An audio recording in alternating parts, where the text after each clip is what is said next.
"Not exactly the Sistine Chapel," muttered Mike Delaney, Jack's business partner, as he stepped out of the passenger side. "Beggars can't be choosers," Jack replied. "After that mess with the Richardson project, we need this job." Their contracting business had hit hard times after a structural failure at their last major renovation. No one had been hurt, but their reputation had taken a hit. The old Grace Methodist Restoration Project was their chance at redemption.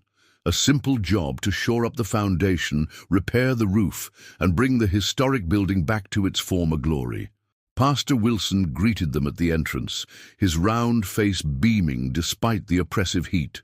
He was younger than Jack had expected, maybe mid-30s, with thinning brown hair and wire-rimmed glasses that made him look more like an accountant than a man of God.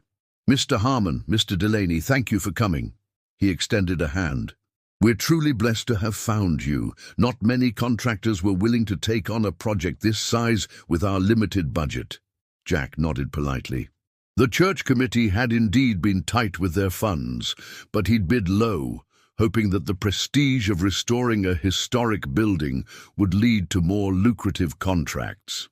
"Pastor, before we get started, I'd like to take a look at that basement again," Jack said. "The structural plans showed some inconsistencies I want to check out." Of course. Pastor Wilson led them through the main sanctuary, past rows of worn wooden pews. The church was built in 1893, you know. One of the oldest buildings in the county. The basement wasn't in the original plans. It was added around 1920. They reached a narrow door at the back of the altar area. Pastor Wilson produced an old iron key and turned it in the lock. "I should warn you, we don't use this space much. It's mostly storage now. The previous pastor, Father Matthews, he preferred to keep it locked." The heavy door swung open with a groan that echoed through the empty church. A musty odor wafted up from the darkness below, carrying the scent of damp stone and something else Jack couldn't quite place. "No lights down there?" Mike asked, flicking a switch that did nothing. "I'm afraid not. The wiring down there is original, never been updated.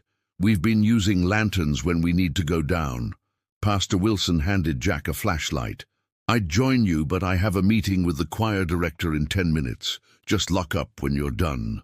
And as the pastor's footsteps faded, Jack and Mike stood at the top of the stairs, beams of light cutting into the darkness below. "After you, boss," Mike said with a nervous laugh. Jack started down the wooden steps, which creaked ominously under his weight. The basement was larger than he expected, extending well beyond what seemed possible given the church's footprint above.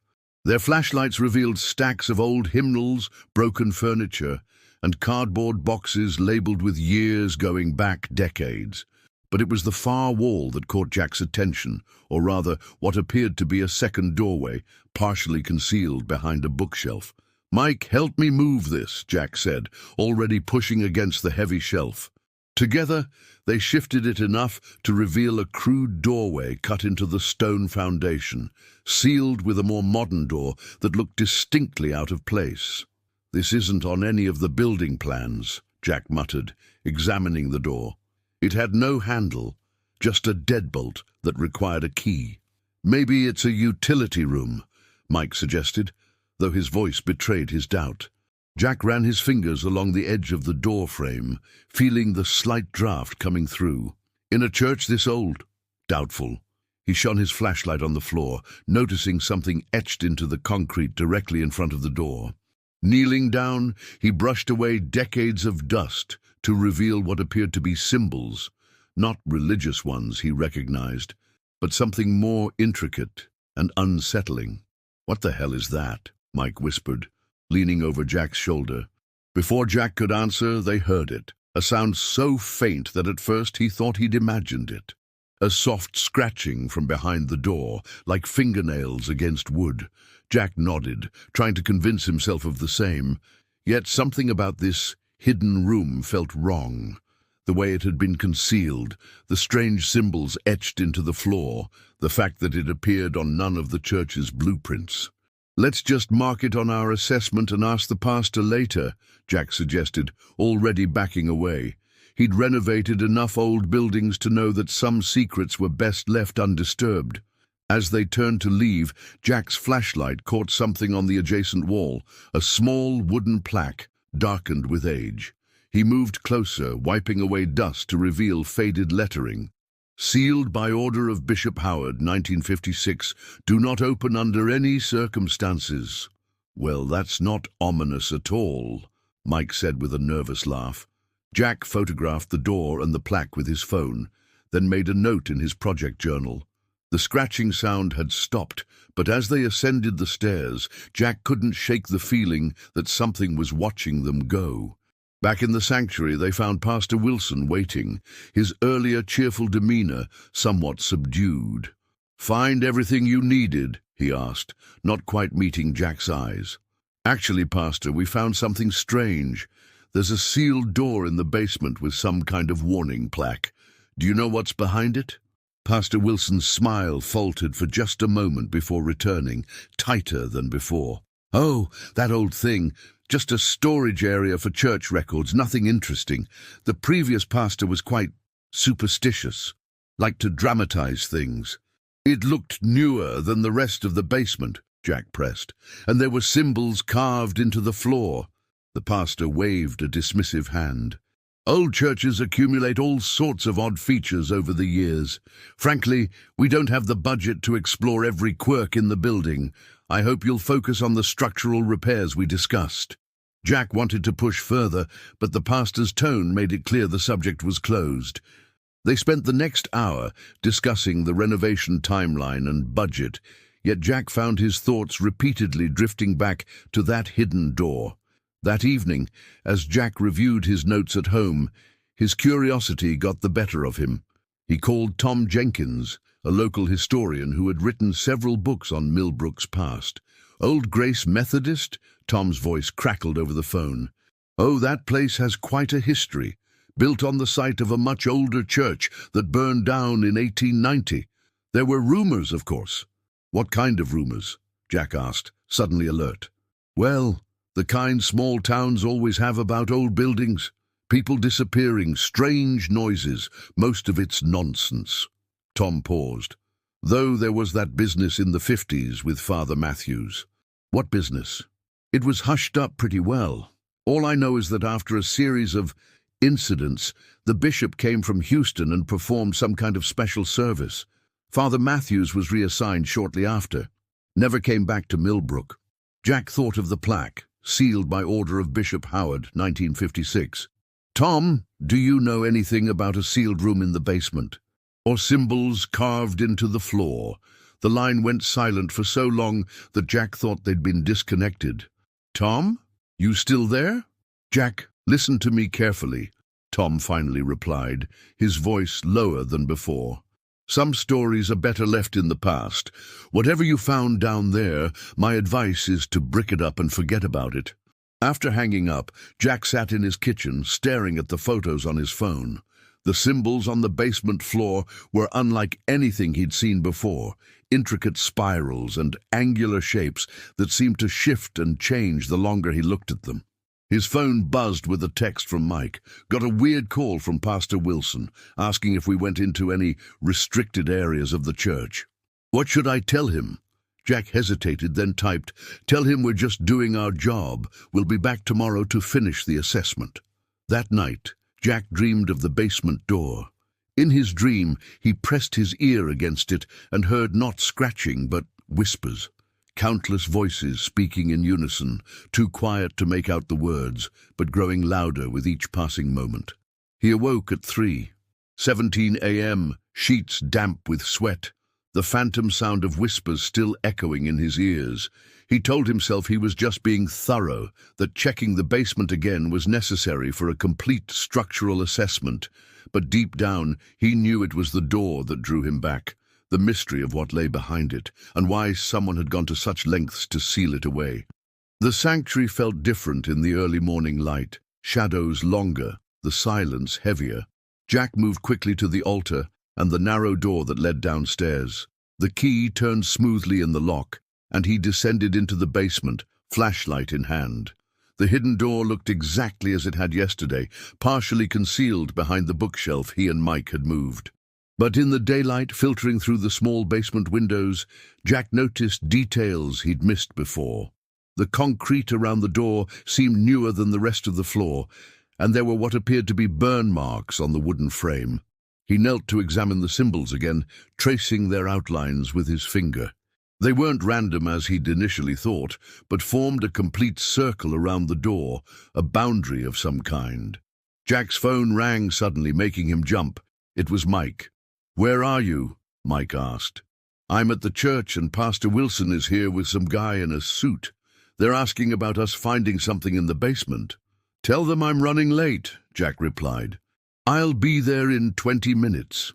After hanging up, Jack took several more photos of the door and symbols, then noticed something he'd missed before, a small metal box mounted on the wall beside the door frame, nearly hidden by decades of dust. He wiped it clean to reveal a rusty lockbox, its key long gone. Using a screwdriver from his pocket, Jack pried it open. Inside was a leather-bound journal, its pages yellowed with age. The name, Father James Matthews, was written on the first page, along with the dates 1948, 1956. Jack flipped through the journal quickly. Most entries were mundane church business, but about halfway through, the tone changed dramatically. The handwriting became erratic, the entries shorter and more disturbing. October 3rd, 1955. The noises have started again. Mrs. Carver claims to have seen something in the sanctuary after dark. I told her it was just her imagination, but I know better. It's testing the boundaries. October 17th, 1955. 3 more congregants reporting dreams, always the same, whispers from below calling them by name. God help me, I've started hearing them too. November 2nd, 1955. Found another symbol today, carved into the altar itself. Had to remove the entire section. It's finding ways to reach upward. The boundary is weakening. The final entry, dated January 15th, 1956, was the most disturbing. Bishop Howard arrives tomorrow. He brings men from the diocese who claim to have experience with such matters. They say we must strengthen the seal. They say we cannot destroy it, only contain it.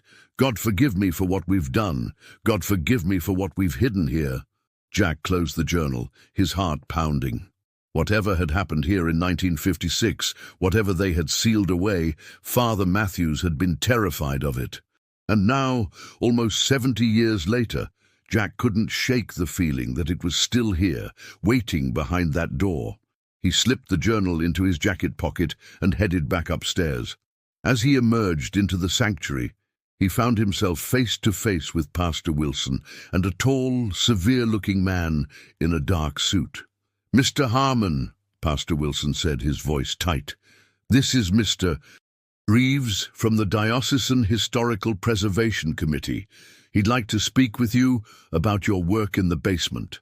Reeves stepped forward, extending a hand that Jack reluctantly shook. "I understand you've been showing particular interest in certain features of the church's lower level." "Just doing a thorough assessment," Jack replied, conscious of the journal's weight in his pocket. "Some structural concerns with the foundation." "Indeed," Reeves said, his gaze unwavering. "I believe you may have come across some historical elements that fall under the diocese's protection. We would appreciate the return of any artifacts you may have borrowed." Jack maintained eye contact, trying to keep his expression neutral. "I haven't taken anything of value, Mr. Reeves. Just photos and measurements for our work." "I see." Reeves smiled thinly. "Then you won't mind if we adjust the scope of your project. The basement renovations will be handled by specialists from the diocese. Your team will focus solely on the upper levels." Before Jack could argue, Pastor Wilson interjected, "It's a budgetary decision, Mr. Harmon. Mr. Reeves has offered the diocese's resources for the basement work, which allows us to allocate more funds to the sanctuary restoration." Jack glanced over at Mike, who stood awkwardly by the pews, clearly uncomfortable.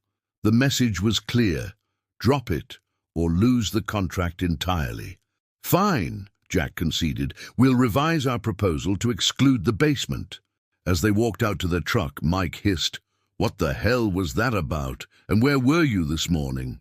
Jack waited until they were driving away from the church before answering. "I found something in the basement, a journal from the 1950s. He explained what he'd read, watching Mike's expression shift from skepticism to concern. "So what? You think there's something actually dangerous down there?" Mike asked. "Come on, Jack. It's probably just structural issues they're covering up because they don't want to pay for repairs." "Maybe," Jack admitted. "But why the secrecy? Why send this Reeves guy to intimidate us? Because churches are weird about their history. Trust me, whatever's down there isn't worth losing this contract over." Jack nodded, but as they drove away, he couldn't stop thinking about those final entries in Father Matthews's journal, about the whispers from below, calling people by name, and he couldn't stop wondering if, in the silence of the church at night, those whispers were still continuing. The journal detailed Matthews's 8 years at Old Grace Methodist, beginning with optimistic entries about growing the congregation and serving the community. But in early 1955, the tone changed. Matthews began documenting strange occurrences, unexplained noises, objects moving on their own, congregants reporting identical nightmares. By mid-1955, Matthews was clearly terrified. He wrote about finding strange symbols carved into various parts of the church, symbols that appeared overnight, with no explanation of who created them. Symbols identical to those Jack had seen on the basement floor. One entry particularly stood out. April 17th, 1955. Decided to investigate the old records today. Church history mentions a great evil buried with the original church that burned in 1890. Thought it mere superstition until now. The fire wasn't an accident. They burned it to destroy something, but it didn't work. They rebuilt on the same ground, thinking they had succeeded. They were wrong. Jack closed the journal, a chill running down his spine despite the warm night. What if there really was something dangerous beneath the church? Something that had frightened a man of faith so deeply that he'd called in the diocese to seal it away. His phone buzzed with a text from Mike. "Pastor called again. Says we can start work tomorrow, but basement strictly off limits. Weird vibes, man." Jack replied, "We'll be there," then tried unsuccessfully to get some sleep. The next day at the church, Jack and Mike focused on measuring the sanctuary for restoration, deliberately avoiding any mention of the basement. Pastor Wilson hovered nearby, his earlier friendliness replaced by barely concealed anxiety. "Pastor," Jack ventured during a break, "I was reading about the church's history. There was a fire in 1890. Wilson's smile tightened. "Yes, the original church burned down. Nothing unusual. Old buildings with old wiring often met that fate. But there was no electrical wiring in 1890, Jack pointed out. The pastor's smile disappeared entirely. "Mr. Harmon, I think it's best if we focus on the present state of the building, not its history." As Wilson walked away, Mike whispered, "Let it go, Jack. We need this job." Jack nodded, but he couldn't let it go. That night after Mike had gone home, he returned to the church alone. The evening prayer service had just ended, and the last few congregants were filtering out. Jack waited in his truck until the lights went out and Pastor Wilson drove away. Using the key he'd been given for the renovation work, Jack slipped inside. The church was different at night, the empty pews like rows of silent watchers, the stained glass windows black voids against the walls. He moved quickly to the altar and the basement door. The basement was pitch black, his flashlight beam seeming weaker than before as he made his way to the hidden door. The symbols on the floor appeared to shimmer slightly in the unsteady light, an optical illusion that made Jack's stomach turn. He approached the door slowly, listening. At first, there was only silence. Then, faintly, he heard it again, that soft, scratching sound like nails against wood. But this time there was something else too, a whisper too quiet to make out words, but unmistakably human. Jack pressed his ear against the door, straining to hear. The whispering grew louder, though still unintelligible. Then, suddenly, it stopped. "Jack Harmon," a voice said clearly from the other side of the door. Jack stumbled backward, nearly dropping his flashlight. It knew his name. Whatever was behind that door knew his name. "Who's there?" he demanded, his voice echoing in the empty basement. Silence answered him. Then the scratching began again, more insistent this time. Fighting against every instinct telling him to run, Jack approached the door again. "What are you?" The scratching stopped. Then, in a voice that seemed to come from everywhere and nowhere at once, "We are the forgotten. We are the buried. We have waited so long." Jack's flashlight flickered, then went out. In the sudden darkness, he heard movement, a slow, sliding sound, like something heavy being dragged across the floor. And it was coming from behind the sealed door. Heart pounding, Jack fumbled for his phone, turning on its flashlight. In the weak glow, he saw something that made his blood run cold, a thin, dark liquid seeping beneath the door, spreading across the concrete floor. It wasn't water. It was too thick, too dark, almost black in the dim light, and it was moving against gravity, flowing uphill across the uneven basement floor, reaching toward him like grasping fingers. Jack backed away, watching in horror as the liquid reached the edge of the symbols carved into the floor and stopped, as if hitting an invisible barrier. It pooled there, pulsing slightly, like something alive. "Let us out, Jack Harmon," the voice whispered. "We've been waiting for someone like you, someone who would listen." The liquid began to reshape itself, forming what looked like letters on the concrete, HELPUS. Jack turned and ran, taking the basement stairs 2 at a time. He burst into the sanctuary, not stopping until he reached the front doors of the church. Only then did he realize they were locked, not just locked, but chained from the outside. He was trapped inside. He tried calling Mike, but there was no signal inside the thick stone walls. The church suddenly felt smaller, the shadows deeper, and somewhere below his feet, something was waiting. Fighting to control his panic, Jack assessed his options. The windows were too high and narrow to climb through. The back door, perhaps. He moved quickly through the darkened church, using his phone's flashlight to navigate around pews and pillars. He found the back entrance locked as well, though without chains. Using a credit card, he managed to jimmy the old lock open, relief washing over him as the door swung outward. The night air had never felt so good. Jack half walked, half ran to his truck, his mind racing. What had he just experienced? What was sealed in that basement, and why did it know his name? As he drove home, he couldn't shake the image of that dark liquid forming words on the concrete floor. "Help us," not threatening but pleading. What if it wasn't something evil down there, but something imprisoned, something that didn't deserve its fate? Back at his apartment, Jack spread out Father Matthew's journal on his kitchen table, searching for answers. He found an entry he'd missed before, tucked between pages that had stuck together. December 12th, 1955. Spoke with Mrs. Whitmore today, last surviving member of the original congregation. She was just a child when the old church burned, but she remembers. Says they found the entrance when digging the original foundation in 1880. Says something came through before they could seal it. Says they trapped it in the fire but couldn't destroy it. God help us. What did our predecessors imprison beneath this holy ground? Jack stared at the words, a new theory forming in his mind. What if the original church hadn't been built to worship, but to guard? What if Old Grace Methodist had always been a prison disguised as a place of prayer? His phone rang, startling him. Unknown number. "Hello?" he answered cautiously. "Mr. Harmon." It was Reeves, the man from the diocese. "I understand you paid an unauthorized visit to the church this evening."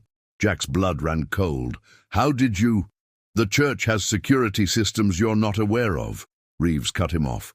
"I need you to listen carefully. You're dealing with matters beyond your understanding. Return the journal you took, forget what you saw, and we can proceed as if this never happened." "What's down there?" Jack demanded. "What are you people hiding?" A pause. "Mr. Harmon, some secrets are kept for the protection of all. What lies beneath Old Grace is one such secret. It's contained as it has been for over a century. It spoke to me, Jack said. It knew my name. Another longer pause. Then it's worse than we feared. The seal is weakening. Reeves' voice had lost its authoritative edge. Stay away from the church, Mr. Harmon, for your own safety. The line went dead. Jack sat in his kitchen until dawn, reading and rereading the journal, trying to make sense of it all. By morning, he'd made a decision. He needed to know the truth, no matter how disturbing. He called Mike. I need your help, and you're not going to like it. 2 hours later, they met at a diner on the outskirts of town. Jack had brought the journal and explained everything. The voice, the dark liquid, his conversation with Reeves. Mike stared at him, coffee cooling untouched. You know how this sounds, right? Crazy. I know. Jack ran a hand through his disheveled hair. But I was there, Mike. I saw it. And now the diocese is threatening me. So what's your plan? Break into the church? Try to open that door? That's not just trespassing, Jack. That's probably a felony. I don't want to open it, Jack clarified. I just want to understand what it is. The journal mentions town records from the 1880s. If we could find those. Mike sighed heavily. The Historical Society. My cousin Ellie works there. But Jack, if you're right about this, if there really is something dangerous down there, maybe it should stay sealed up. What if it's not dangerous? Jack countered. What if it's trapped and suffering? Those symbols, the barrier, it couldn't cross the line. It's contained, but it's conscious. It asked for help. Or it's manipulating you, Mike pointed out. Either way, I don't like this. But I'll call Ellie. Millbrook's Historical Society occupied a small Victorian house on the edge of town. Ellie, a cheerful woman in her 30s with a streak of purple in her dark hair, met them at the door. Mike said you're researching Old Grace for your renovation, she said, leading them to a back room filled with filing cabinets. We don't have much, but what we do have is fascinating. That church has quite the colourful past.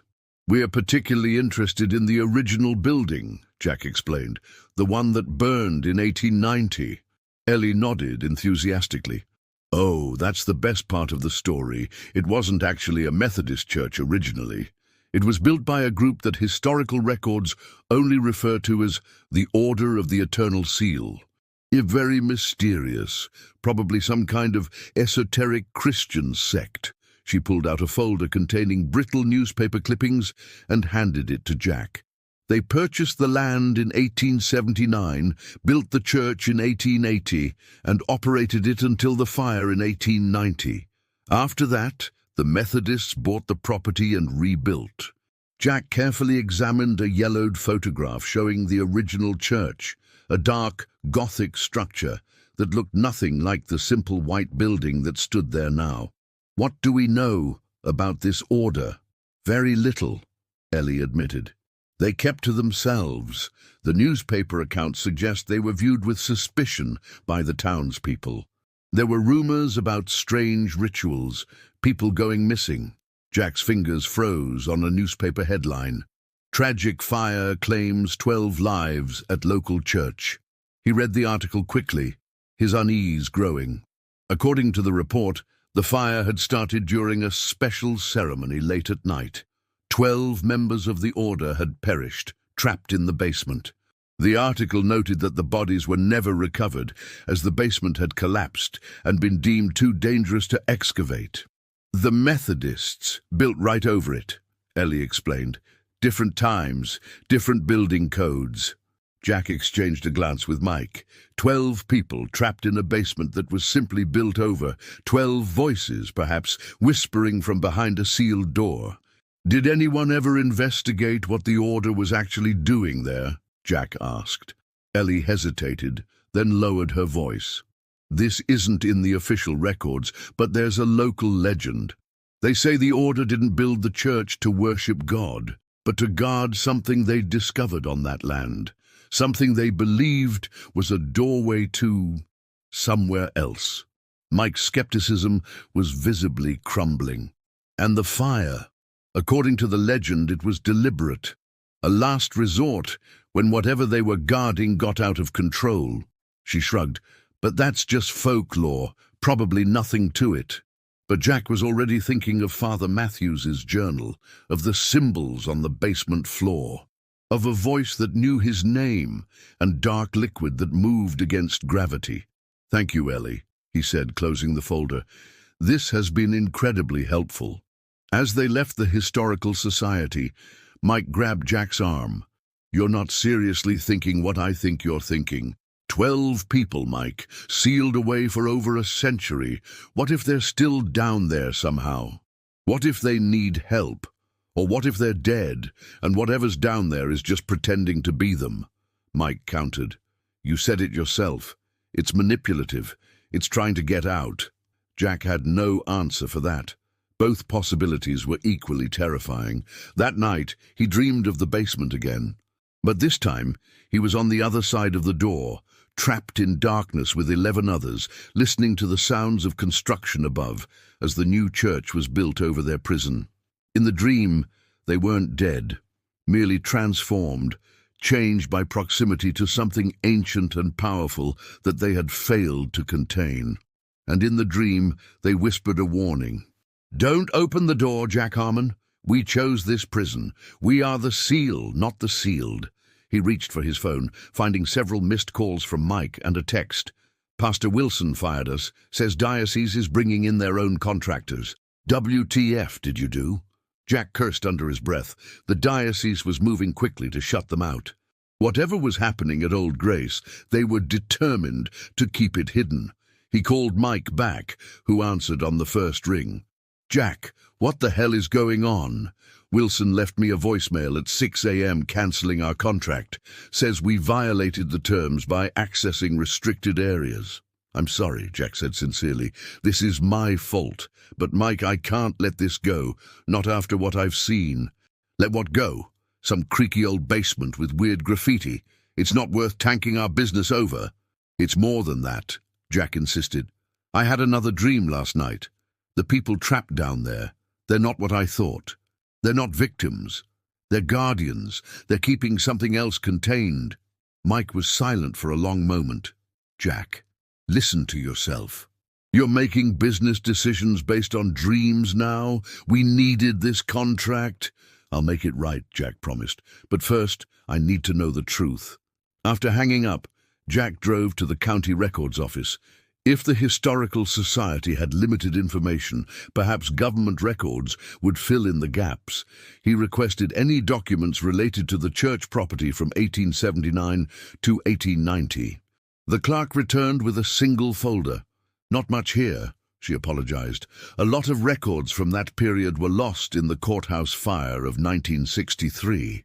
Jack thanked her and sat down to examine what little remained. Most were property deeds and tax records, nothing revealing about the order or their activities.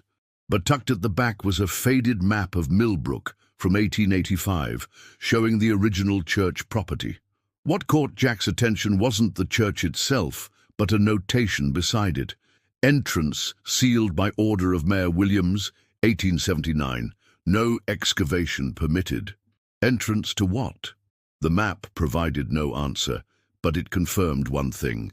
Whatever was beneath the church predated even the order's arrival. Jack's next stop was the public library, where he searched through microfiche archives of local newspapers from the 1870s. It took hours of scanning through mundane town news before he found it. A small article from April 1879. "Strange discovery at Hill Site. Workers excavating for new road uncover unusual cavern. Work halted by mayor's order after 3 men reported missing." The article was frustratingly vague, but it mentioned the location, Hill Road, exactly where the church now stood. Something had been discovered there, something concerning enough for the mayor to halt construction. And shortly afterward, the mysterious order had purchased the land and built their church. Jack's phone rang. Mike again. "You need to come to the church right now," Mike said without preamble, his voice tight with stress. "What's happened?" "They're sealing the basement, completely, pouring concrete over the entire thing. I drove by and saw the trucks." Jack's heart raced. "They can't do that. They're doing it right now. If you want answers, this is your last chance. Jack broke several speed limits driving to Old Grace.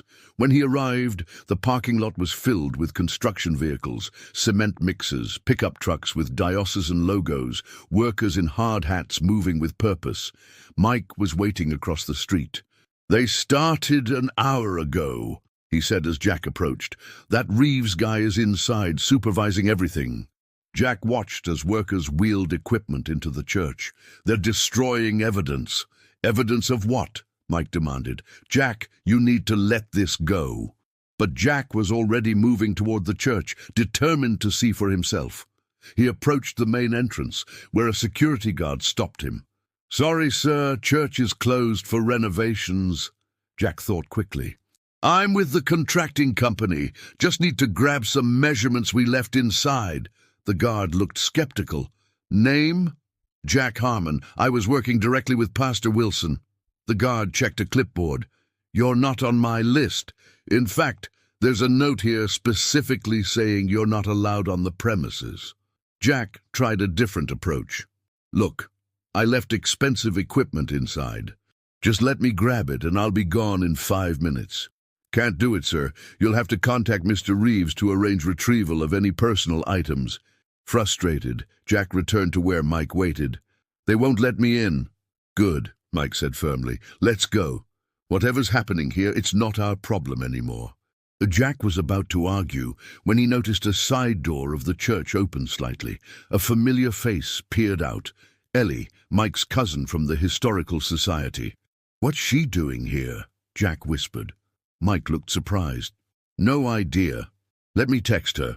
A moment later, Ellie slipped out the side door and hurried across the street to join them. "I thought I saw you guys," she said, glancing nervously over her shoulder. "They called the Historical Society to document the basement before they seal it, said it's for historical preservation, but they're rushing through it so fast I could barely take photos." "Did you see the hidden door?" Jack asked urgently. Ellie's eyes widened.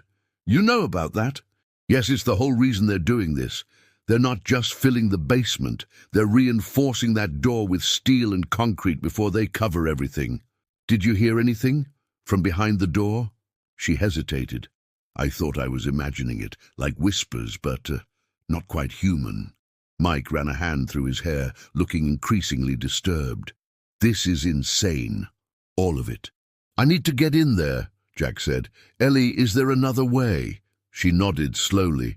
"There's a cellar entrance outside, around back. It's overgrown, but it's there. They're not watching it because it's been sealed for decades." "Can you distract the guard at the front, just for a few minutes?" Mike grabbed Jack's arm. "Don't do this. Whatever's down there, let the diocese handle it." "That's literally their job." "They're covering it up, not handling it," Jack argued, "and I need to know why." Mike looked at him for a long moment, then sighed heavily. "Fine, but I'm coming with you." Ellie led them around the perimeter of the church property, staying hidden behind trees and parked vehicles.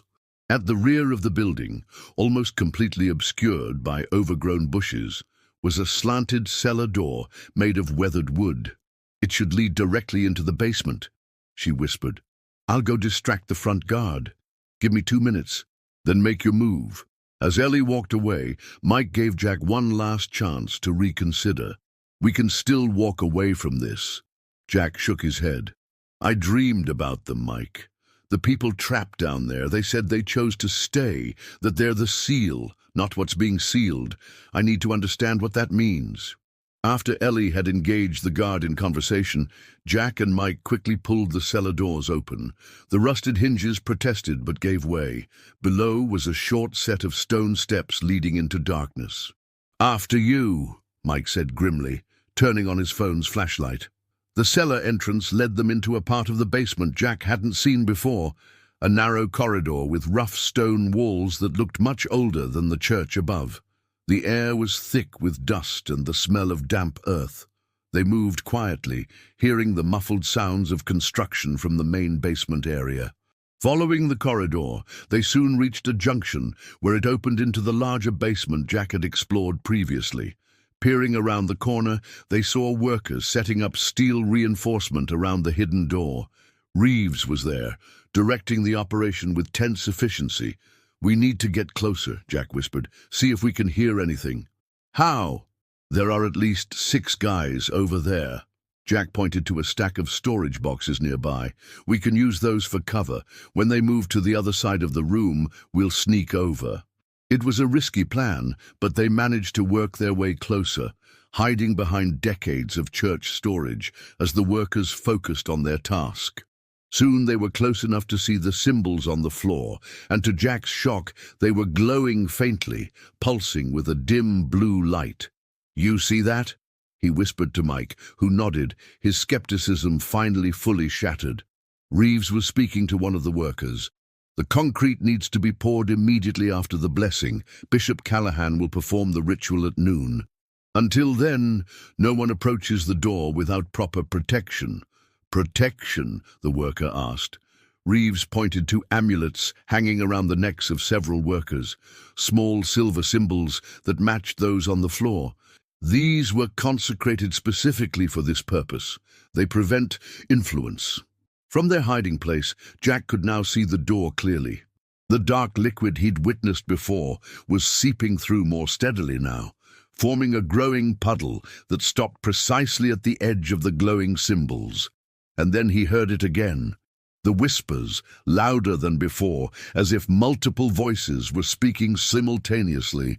"Jack Harmon," they called. "You came back." Mike's face went pale. "It knows you." Reeves and the workers froze, looking around. "Who said that?" Reeves demanded. The whispers continued, now audible to everyone in the room. "The seal weakens. After all these years, it weakens. We cannot hold it much longer." One of the workers backed away. "What the hell is that?" "Stay calm," Reeves ordered. "This is why we're here, to strengthen the seal." "You do not understand," the voices said. "We 12 chose this fate. We bound ourselves to the door between worlds, but we are fading. The other side grows stronger." Jack couldn't stay hidden any longer. He stood, revealing himself. "What's on the other side?" Reeves spun around. "Harmon! How did you get in here? Security!" "Answer him," Mike said, also standing. "What are you people hiding?" The workers looked uncertainly between Reeves and the intruders, clearly disturbed by the disembodied voices and glowing symbols. Reeves's authoritative facade cracked slightly. "You have no idea what you're interfering with. This is beyond your comprehension." "Try me," Jack challenged. Before Reeves could respond, the whispers rose to a cacophony, and the dark liquid began to move, swirling into a column that rose from the floor. It took shape, vaguely humanoid, but constantly shifting, as if multiple forms were struggling within it. "We were the Order of the Eternal Seal," the figure spoke, its voice clearer now. "In 1879 we discovered what lay beneath this hill, an entrance to a place no human was meant to find, a realm of beings that hunger for our world." The workers backed away in terror. One dropped his tools and ran. "We built our church to guard it," the figure continued. "When our barriers failed, we sacrificed ourselves to become the living seal, 12 souls bound for eternity. But eternity is ending. We grow weaker, it grows stronger." Jack approached the figure cautiously. "What do you need?" "No!" Reeves shouted. "Don't listen to it. This is exactly how it manipulates. It makes you think you're helping, but you're just releasing it." The figure turned toward Reeves. "You know nothing of our sacrifice. For generations, your diocese has maintained our prison without understanding what we contain. The symbols fade, the prayers weaken. Soon, the door will open regardless of your concrete and steel." The basement began to tremble, dust falling from the ceiling. The glowing symbols flickered like dying light bulbs. "What can we do?" Jack asked, ignoring Reeves's protests. The figure seemed to consider him. "There is a way. A renewal of the sacrifice. 12 willing souls to replace those who have held the barrier for over a century." Reeves lunged forward, grabbing Jack's arm. "This is how it begins. It asks for sacrifice, for blood. The diocese has protected this town for generations without giving in to these demands." The trembling intensified. Cracks appeared in the concrete floor, spreading outward from the door. The dark liquid began to seep through these new openings, bypassing the fading symbols. "We need to get out of here," Mike urged, pulling at Jack's other arm. "The whole place is coming down." But Jack couldn't move. The figure had extended what might have been a hand toward him, and in it he saw visions, glimpses of what lay beyond the door. A vast, dark realm populated by shapes that defied comprehension, entities of pure hunger waiting for the barrier to fail. "Do you understand now?" the figure asked. "This is what we contain. This is why we chose eternal imprisonment over letting them through." The door itself was bulging outward now, the wood splintering as something pushed against it from the other side. The remaining workers fled, leaving only Jack, Mike, and Reeves facing the deteriorating seal. "The bishop is coming with reinforcements," Reeves said desperately. "We just need to hold out until noon." "It will be too late," the figure stated. "The door opens now." "We need to evacuate the church," Mike said, pulling Jack toward the exit. "Get everyone out." Jack resisted, transfixed by the unfolding catastrophe. "We can't just leave. If what they're saying is true, if that door fully opens—" "Then we definitely don't want to be here," Mike shouted over the increasing rumble. Reeves had pulled out a phone and was speaking rapidly.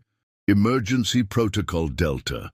I repeat, Delta. The primary containment is failing. We need the bishop and the full containment team immediately." The dark figure that had formed from the liquid was beginning to lose cohesion, separating back into 12 distinct shapes, human-like but transparent, like shadows given slight substance. "We have held for so long," they spoke in unison. "We cannot hold any longer without new strength." Jack made a decision. "Tell me what to do. How can I help strengthen the seal?" Mike grabbed him again. "Jack, no, whatever they want, it's not worth it. If that door opens completely, what comes through won't just threaten us," Jack argued. "You saw what I saw. This is bigger than us." Reeves had stopped trying to evacuate and was watching Jack with a new expression, reluctant respect mixed with fear. The Order's original texts speak of willing sacrifice, blood freely given to reinforce the symbols. "Blood sacrifice? Are you insane?" Mike shouted. "Not death," one of the shadow figures clarified. "Life force, freely offered to strengthen the boundary." Another crack split the air as the door buckled further. Through the gaps, Jack caught glimpses of movement, writhing shapes, and a darkness deeper than absence of light, a darkness that seemed to consume light itself. "How many people?" Jack asked. 12 replaced our 12, the figure replied, "but even one willing soul would buy time." "Enough perhaps for your bishop to complete the ritual properly." Jack rolled up his sleeve. "Tell me what to do." "Jack, no!" Mike moved to stop him, but Reeves surprisingly blocked his path. "He's right," Reeves said grimly. "I've spent my life studying the texts. If the boundary fails completely, what emerges won't stop here. The entire town, perhaps more, will be lost." The shadow figures had moved to form a circle around the failing door, their forms growing fainter by the second. The symbols on the floor pulsed weakly, barely visible now beneath the spreading dark liquid. "Place your hand on the nearest symbol," they instructed Jack. "Offer your strength willingly, with full understanding of the cost." "What's the cost?" Jack demanded. "A piece of your life force, years perhaps, given to maintain the boundary." Mike was still protesting, but Jack had made his decision. He knelt beside the nearest symbol, now barely visible beneath the encroaching darkness. "I offer my strength," he said, placing his palm flat against the fading glyph, willingly and with understanding. The effect was immediate and shocking. The symbol flared with brilliant blue light, energy visibly flowing from Jack's body into the pattern on the floor. He gasped as cold penetrated his arm, spreading through his chest and head. It wasn't pain exactly, but a profound draining sensation, as if something essential was being pulled from his very cells. The light spread from that symbol to the others, reconnecting the broken circle. The dark liquid retreated slightly, unable to cross the renewed barrier. The door, though damaged, stopped bulging further. Jack felt himself weakening, his vision dimming at the edges. How much would it take? How much of himself would be drained away? Enough, the shadow figures spoke. You have given sufficient strength to hold until help arrives. Jack collapsed backward, caught by Mike. He felt hollowed out, decades older. Looking down at his hands, he saw new lines, slight age spots that hadn't been there before. What did they take from you? Mike asked, horrified.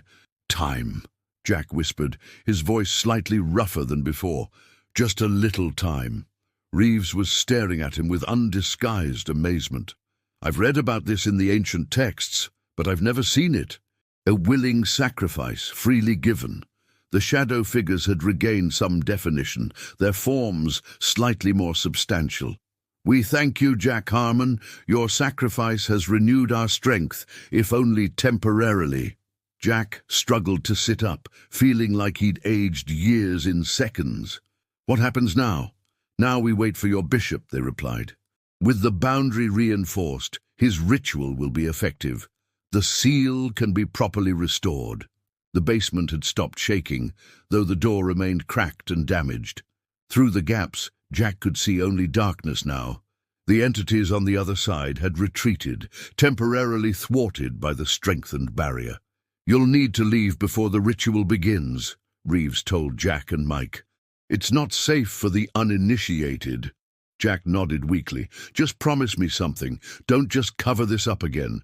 Don't let future generations face this unprepared like we did. Reeves looked uncomfortable. The diocese has protected this secret for... And look how well that worked, Jack interrupted. The seal was failing. If we hadn't been here... The shadow figures spoke again. He is right. The old ways of secrecy have failed. The knowledge must be preserved and shared with those who can help maintain the boundary.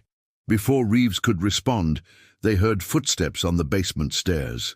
A procession of robed figures entered, led by an elderly man with a bishop's collar and a grave expression. Bishop Callahan, Reeves greeted him with obvious relief. The situation is temporarily contained, thanks to unexpected assistance. The bishop surveyed the scene, the damaged door, the shadow figures, the glowing symbols, and Jack being supported by Mike. His eyes lingered on Jack, narrowing slightly. You have interfered with matters beyond your understanding, he said, but without the hostility Jack expected. And yet you have also shown rare courage. The texts speak of willing sacrifice as the purest reinforcement of the seal. I just did what needed to be done, Jack replied simply. Bishop Callahan nodded. Take him upstairs, he instructed Reeves. See that he's cared for.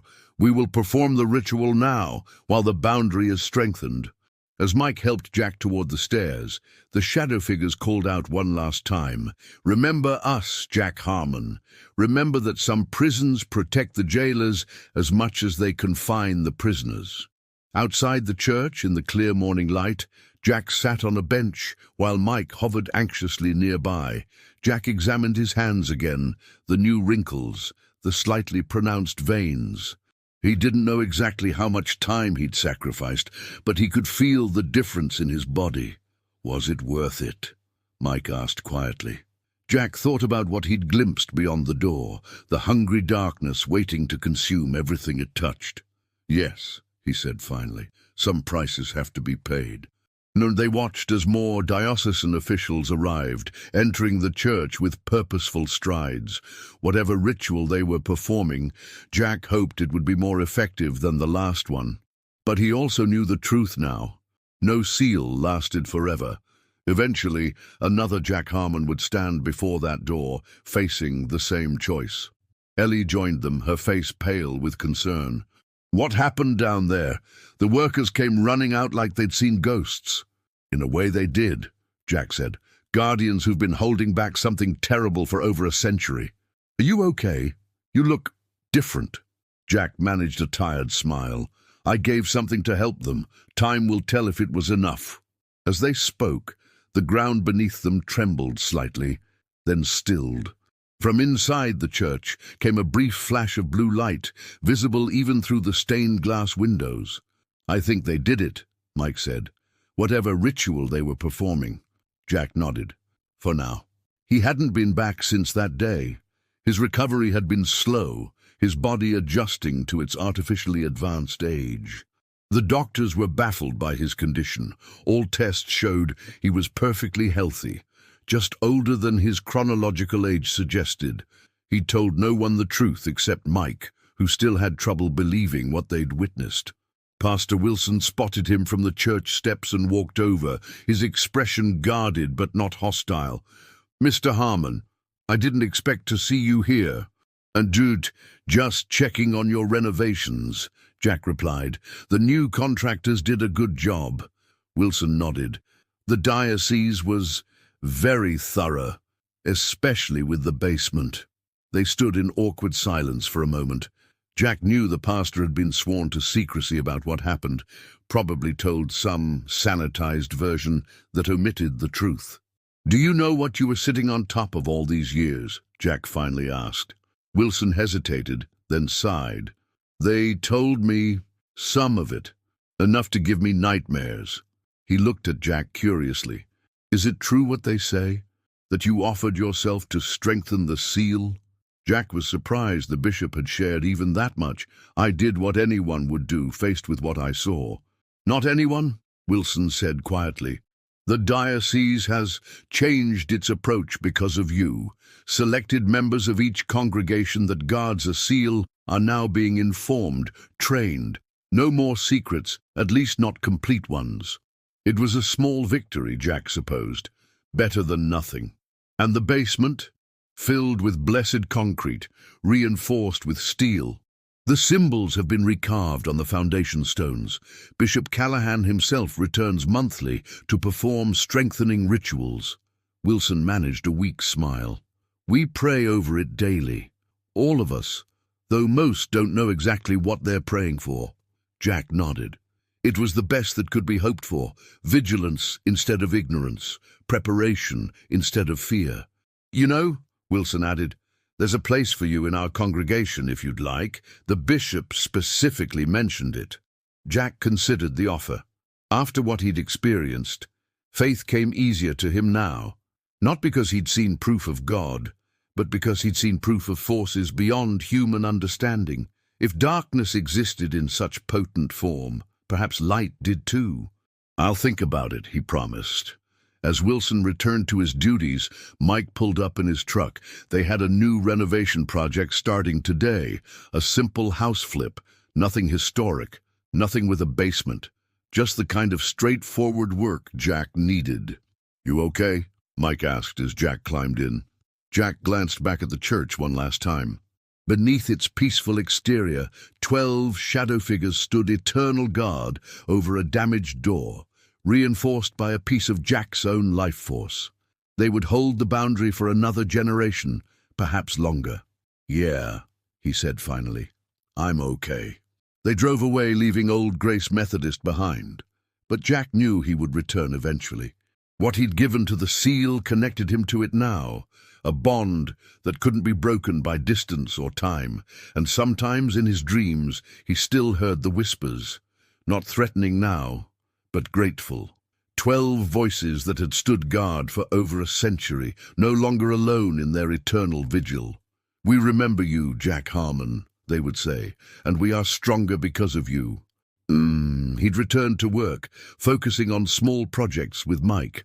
Their business had recovered somewhat, though the mysterious cancellation of the church contract had raised eyebrows in the local construction community. It was a Tuesday evening when Jack's phone rang, displaying an unfamiliar number. "Mr. Harmon?" The voice was formal, authoritative. "This is Bishop Callahan. I hope I'm not disturbing you." Jack sat up straighter. "No, not at all. What can I do for you, Bishop?" "I wonder if you might meet me at Old Grace tomorrow morning. There's a matter I'd like to discuss with you personally." Jack hesitated only briefly. "I'll be there." The next day dawned grey and cold, with a threat of snow in the air. Jack arrived at the church to find Bishop Callahan waiting alone, bundled in a heavy coat. "Thank you for coming," the bishop said, shaking Jack's hand firmly. "Let's walk. What I need to discuss is better not overheard." They moved away from the church, following a path that led into the small wooded area behind the property. Jack noticed the bishop walked with a slight limp, leaning on an ornate cane. "How have you been, Mr. Harmon, since your contribution to the seal?" "Adjusting," Jack replied honestly. "Physically, mentally. It's not every day you give up 15 years of your life." The bishop nodded solemnly. "What you did was remarkable. In all our records dating back centuries, there are only 3 other documented cases of willing sacrifice to strengthen a seal. Most people, when confronted with such entities, either flee or are consumed." 3 others? Jack was surprised. "So there are more seals like the one at Old Grace?" "Yes," Callahan admitted after a pause. "The church guards several such boundaries. Places where the veil between our world and others has worn thin. Some are natural weak points, others were created through human folly, rituals performed by those seeking power or knowledge beyond their understanding." They stopped in a small clearing. The bishop leaned heavily on his cane, looking suddenly older. "I'm dying, Mr. Harmon. Cancer. The doctors give me 6 months at most." Jack wasn't sure how to respond. "I'm sorry to hear that." "Don't be. I've lived a full life in service, but my condition presents a problem for the diocese. I am not merely a bishop. I am a warden of the seals. There are 12 of us around the world, each responsible for maintaining the boundaries in our territories." Jack thought of the 12 shadow figures beneath the church. 12 wardens, 12 original members of the order. That's not coincidence. "No," Callahan agreed. "The order understood the power of that number, its significance in containing otherworldly forces. When they sacrificed themselves to become the living seal at Old Grace, the church recognized the need for human guardians as well, those who could perform the rituals, maintain the symbols, ensure the boundaries held firm." A light snow had begun to fall, dusting the bishop's shoulders and cap. "For over a century, the position of warden has passed from bishop to bishop, chosen for their faith and strength of will. But now, for the first time, we face a difficulty. My successor in the diocese lacks certain qualities necessary for the role." Jack had a sudden, uncomfortable suspicion about where this conversation was heading. "And what does this have to do with me?" Bishop Callahan turned to face him directly. "The seal at Old Grace recognized you, Mr. Harmon. It accepted your sacrifice. More importantly, you recognized the true threat and acted without hesitation. These are the qualities of a warden." "You can't be serious," Jack said, taking a step back. "I'm not a bishop. I'm not even particularly religious." "Ooh, faith comes in many forms," Callahan replied. "The kind that drove you to protect others, even at great personal cost. That is the faith that matters for this role." Jack shook his head. "I'm a contractor. I build things, fix things.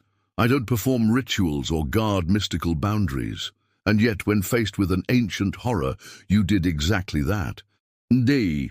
The bishop's eyes were kind but determined. "The role of warden doesn't require a collar, Mr. Harmon. It requires courage, sacrifice, and the ability to recognize threats beyond human understanding. You've demonstrated all 3. They stood in silence as the snow fell more heavily around them. Jack's mind raced with implications, with questions, with doubts. "What exactly would this role entail?" he finally asked. "Training first, learning the rituals, the symbols, the histories of the seals in this territory. There are 3 others besides Old Grace, each with its own guardians and challenges. As warden, you would oversee them all, perform the necessary strengthening ceremonies, and respond to any incidents, breaches, attempted crossings. They're rare, but they happen." Callahan looked back toward the church. "What occurred at Old Grace 3 months ago was the most serious in my lifetime. Without your intervention, I fear we would have lost the boundary entirely." Jack thought of his comfortable, ordinary life, now altered by his premature aging, yes, but still recognizably normal. Taking on this role would change everything. "Why me? Surely there are others in your diocese with more experience, more knowledge. Experience can be gained. Knowledge can be taught.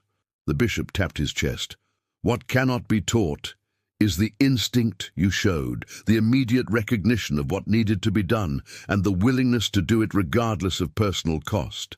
That is rare, Mr. Harmon. Rarer than you might think.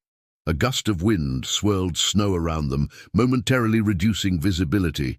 When it cleared, Jack noticed something he hadn't before. A symbol carved into the head of the bishop's cane, identical to one of those he'd seen on the basement floor of Old Grace.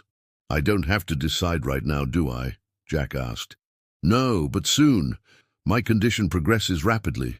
Callahan reached into his coat and withdrew a small leather-bound book.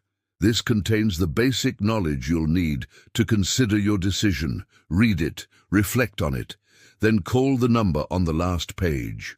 Jack accepted the book, feeling its weight, physical and metaphorical, in his hands. "The Old Grace seal is tied to you now," Callahan added. "You've felt it, haven't you? The connection. The dreams." Jack nodded reluctantly.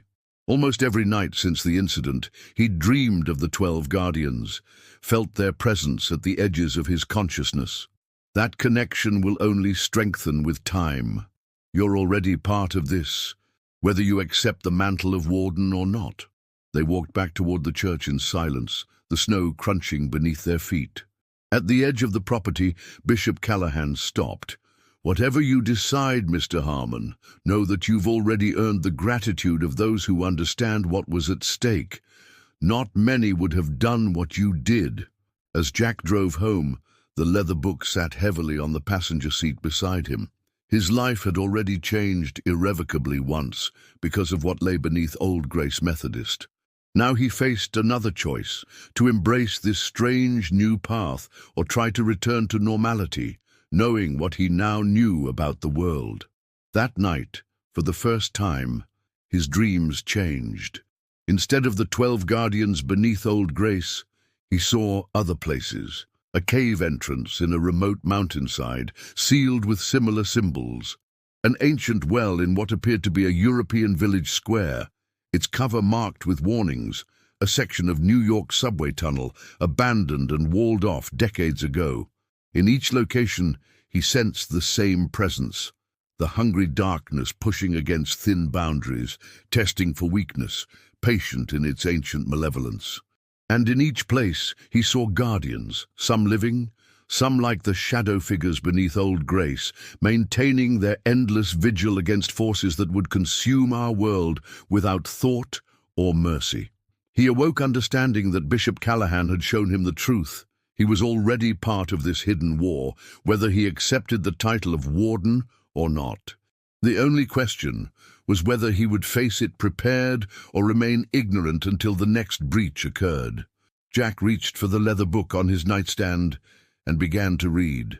But Jack could still feel it, the presence behind the barrier, watching, waiting. Since accepting the role of warden, his sensitivity to such things had only increased. Bishop Callahan had passed away 2 weeks earlier. Jack had been at his bedside, receiving final instructions and a blessing that had felt like more than mere words, a transference of authority, of purpose. Now he wore the signet ring that marked him as warden of the Southern Territories, responsible for maintaining the 4 seals under his jurisdiction. Old Grace was merely the beginning. Mike had taken over their contracting business, understanding that Jack's new consulting work would require much of his time. Jack had told him as much of the truth as he was permitted to share, which wasn't much.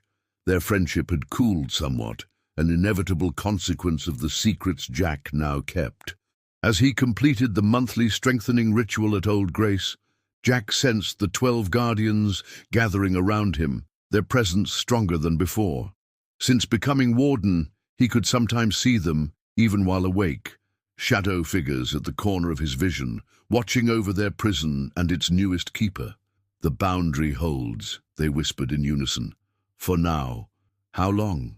Jack asked aloud, his voice echoing in the empty basement. "How long have you been holding it back?"